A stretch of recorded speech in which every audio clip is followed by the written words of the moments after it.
жауап жаратылыстану ма? Иә. Ал енді сабақты бастамас бұрын тобы ережесін айтып өтейікші. Ал Сая, Тұрау. Тыныштық сақтау. Аида. Айсұлтан. Ал Бексұлтан. Ал Раяна. Жарайсың ба? Онда сабағымызды бастайық. Ал қандай үйге тапсырма берді? Кім айтады? Жансерік Тұрау.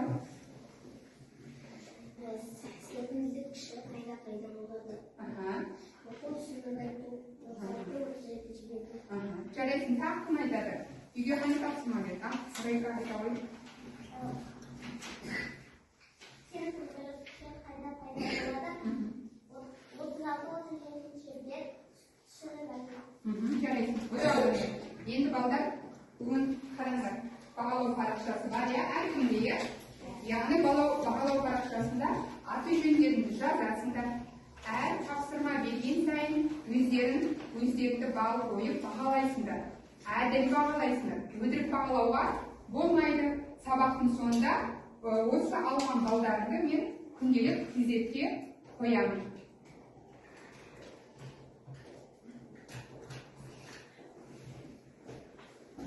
Аты жөндерін жазып қойып қоям. Енді үй тапсырмасын доғылақтыру әдісімен, яғни сұрақ жауап пысықтаймын. Яғни сұрақтарды оқисыңдар, дескриптор сұрақтарды оқисыңдар, маған дұрыс жауап берген бала 2 балмен істейді, бағалайсыңдар. Түсінді ба? Жансер, Тұрау.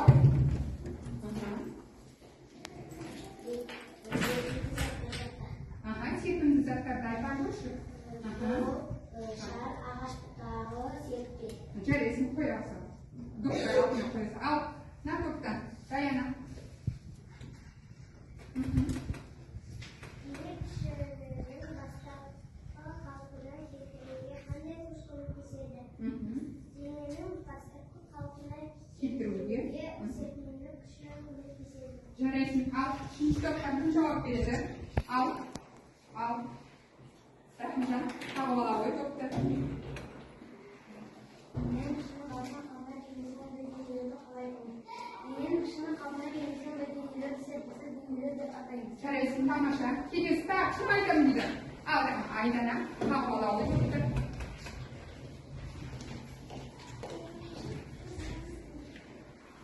Серпімдік күші дегеніміз.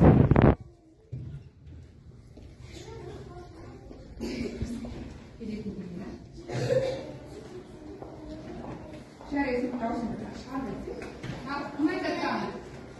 Ал, Бақжан. Топта қағы бала ғой. Оқысай Раушанға.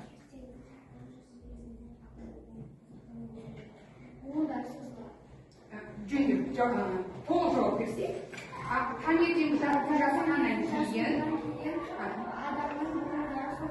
жарайсың, толық жауап берсек. Келесі, тағы ал Сая қағы бала ғой. Доктор. Ермексіз серпінді денеге жатама. Ермексіз серпінді денеге жатпайды. Жарайсың, ең соңғы доктор. Кім айтады? Ал Димаш. Сызғыш бетеңке серпінді затқа жатама.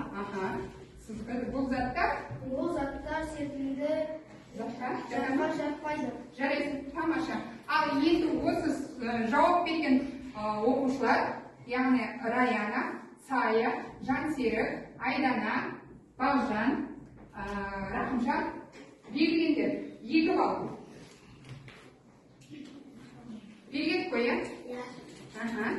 Енді балдар қараңдаршы. Мен сендерге допты не істедім? Лақтым.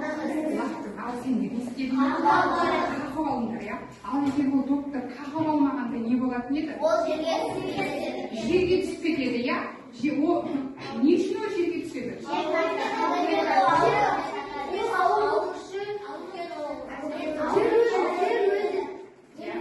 Жарайсыңдар, балдар. Бүгінгі жаңа сабағымыздың тақырыбы ауырлық күші дегеніміз не? Яғни бұл сабақта нені білетін боласыңдар? Ауырлық күшін зерттеу және оны білуіне мысал келтіру, ақпарат көзінің түрлерін анықтау. Ал балдар, бейнебаян көрейікші.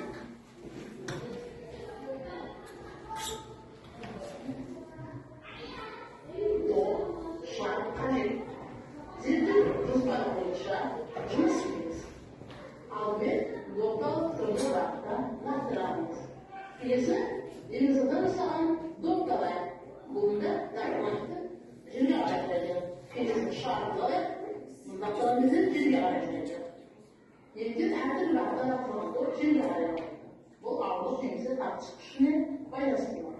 Bu sırtıyla çevirisi boyunca gezген zatlı жерге koyulmadı. Kez келген зат лақтырған доп, тас, жоғары секірген адам ауылы күшінің әсерінен жерге тартылады. Ауылы күші дегенді не екенін білесің бе? Жер барлық денелерді, адамдарды, теңіз бен мұхит суын, үйлерді, жер серіктерін өзіне тартады. Жерді, денелерді өзіне қарай тарту үшін ауылы күші деп атайды. Келесі тәжірибені жасап көрейін. тәжірибеге санаулы ауыл қағаз